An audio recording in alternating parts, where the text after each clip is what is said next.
اللہ جو معبود برحق ہے اس کے سوا کوئی عبادت کے لائق نہیں۔ تو مومنوں کو چاہیے کہ اللہ پر بھروسہ رکھیں۔ مومنوں، تمہاری اولاد تمہاری بیویوں میں سے بعض تمہارے دشمن ہیں، تم ان سے بچتے رہو۔ اگر معاف کر دو، درگزر کر دو اور بخش دو تو اللہ بھی بخشنے والا ہے، مہربان ہے۔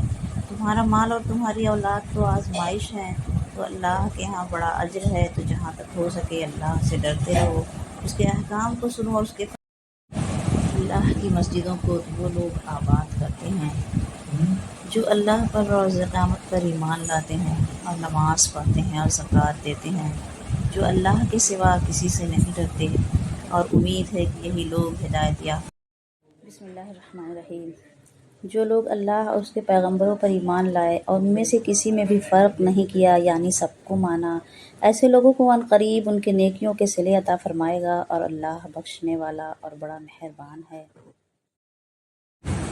بسم اللہ الرحمن الرحیم۔ اے جہاد سے ڈرنے والو، تم کہیں رہو، موت تو تمہیں آ کر رہے گی، خواہ مضبوط قلعوں میں رہو۔ اور ان لوگوں کو کوئی فائدہ پہنچتا ہے تو کہتے ہیں کہ یہ تو اللہ کی طرف سے ہے، اور اگر انہیں کوئی مصیبت پہنچتی ہے تو پیغمبر یہ تم سے کہتے ہیں کہ یہ تو آپ کی وجہ سے ہے۔ کہہ دو کہ رنج و راحت سب اللہ ہی کی طرف سے ہے، کہہ دو رنج و راحت سب اللہ ہی کی طرف سے ہے۔